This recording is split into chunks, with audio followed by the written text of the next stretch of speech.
been a hijacking. Ivan Zolotov. The hijacked plane is headed towards Calvert Nuclear Power Plant. You've got 1 hour to stop the terrorists from destroying Washington, D.C.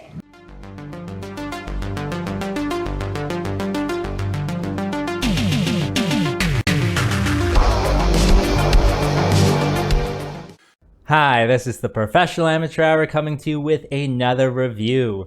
This time, we're talking Airliner Sky Battle, which is a 2020 film directed by Rob Palatini and stars Bai Ling, Zavi Israel, D'Angelo Davis, among others.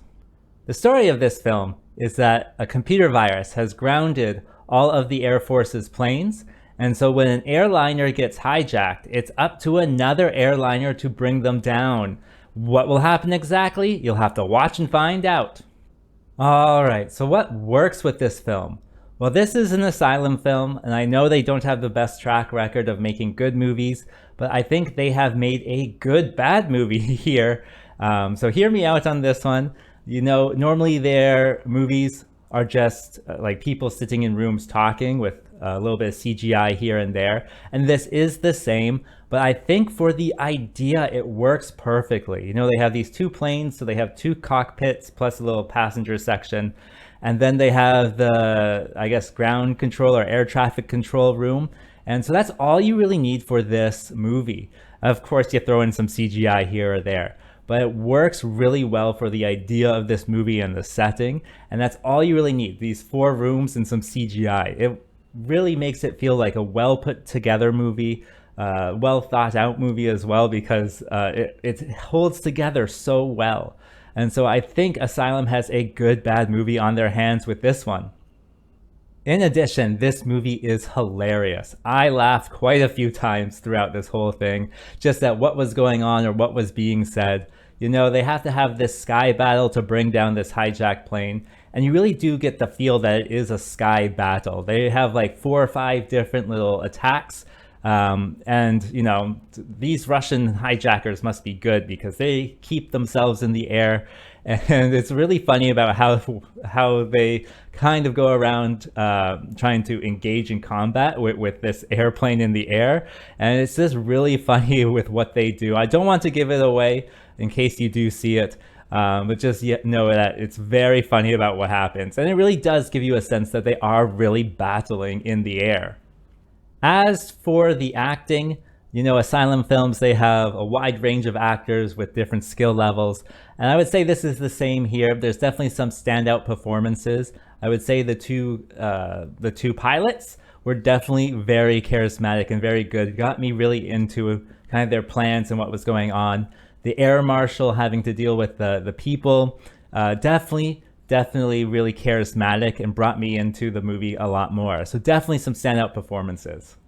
And I gotta mention Bai Ling. You know, I like her in a lot of the things that she does. I think she's just, you know, a fun actress. But with this one, I don't know if she was supposed to be the lead actress in her scenes, but she just takes the lead and just starts running with it. You know his world. General, Zolotov is calling. I'll take the lead. Main screen.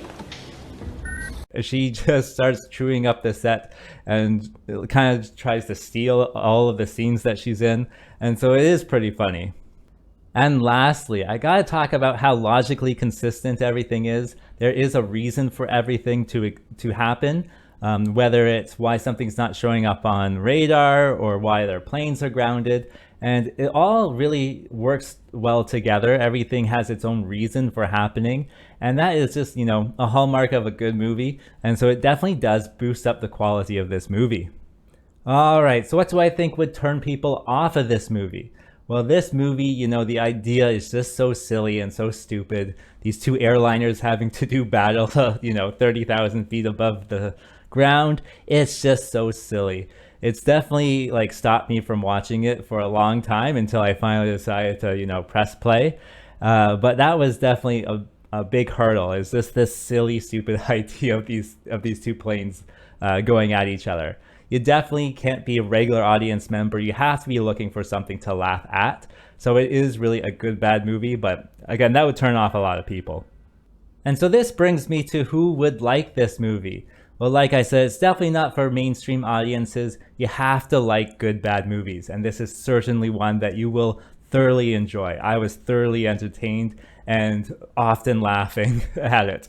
So definitely that's the type of audience that should watch this. As for a rating, I'm going to give it a good bad score of 4.5. But what do you think? Have you seen it? Are you planning on seeing it? Tell us down below. Having said that, I think that's all I wanted to say, so I will see you next time.